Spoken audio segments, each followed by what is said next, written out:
Sign language seems to be one of the most forgotten languages that people can learn. With that being said, you might be thinking, wow, I didn't even know that sign language was considered a language that you could learn in school. You are not completely wrong if you think that, because in fact, most high schools don't offer sign language, but once you get to college, most colleges do. I didn't know the benefits of learning sign language until I started working with the special needs community, and most of them, if not all of them, in some capacity are nonverbal, and a big portion of them use sign language to communicate. As it turns out, sign language is a very important language that most people don't take the time to learn. This might be because you think that it only affects a small group of people, but there are about 1 million deaf people who use American Sign Language in the United States alone as their primary language, and 70 million people worldwide. In this speech, I'm going to tell you a bit about the history of ASL, how it differs from other variations of sign language, and the advantages to learning it. American Sign Language originated in the early 19th century at the American School for the Deaf in Hartford, Connecticut. This was the first school that was solely used for educating the deaf community and their children. It was founded by Thomas Hopkins Gallaudet, Alice Cogswell, and Loren Clark. These men and women are kind of seen as the founding fathers of ASL. Prior to this, Martha's Vineyard was the only safe place for the deaf community and the only place that they felt accepted and could speak freely.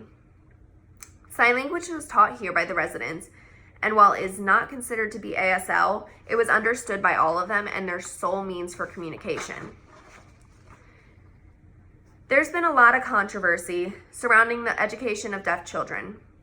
Throughout the history of ASL, there have been many people who want children to strictly learn sign language. This means that they didn't want them to be speaking at all, they didn't want them to be mouthing words, they wanted them to strictly be using their hands and their bodies to communicate, and that was it. There are also people who strictly want children to learn by the concept of oralism. Oralism is defined as acquiring oral language comprehension and production.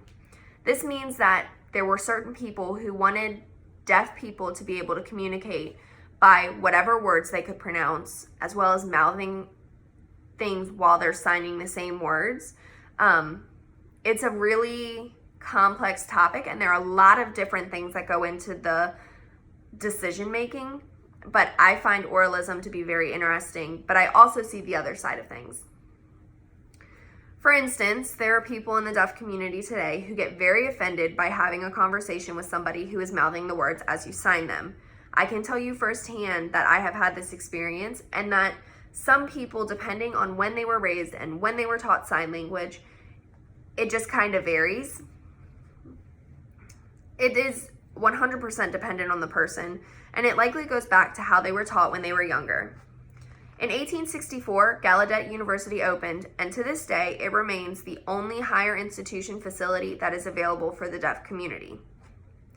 Along with any other languages, ASL varies from region to region.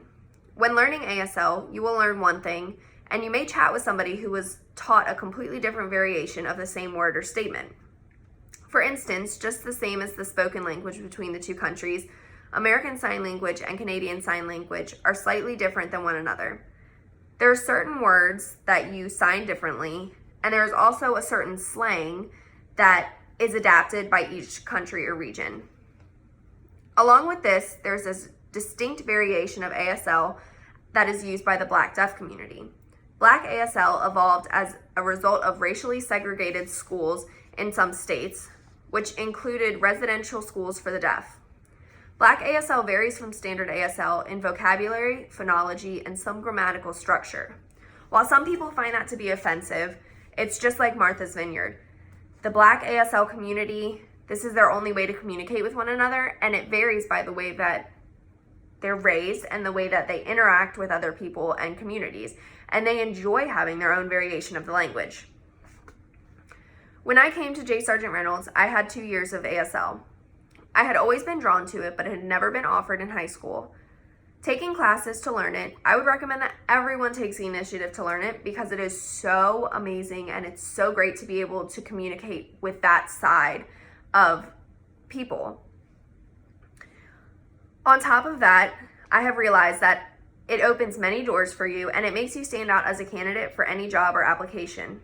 Since many Since not many people learn it, it makes you unique. For instance, if you're working as a nurse and a patient comes in and they only can talk and communicate by sign language, and you're the only nurse in the building who knows sign language, it makes you stand out and it gives you the upper hand to help that person when other people cannot.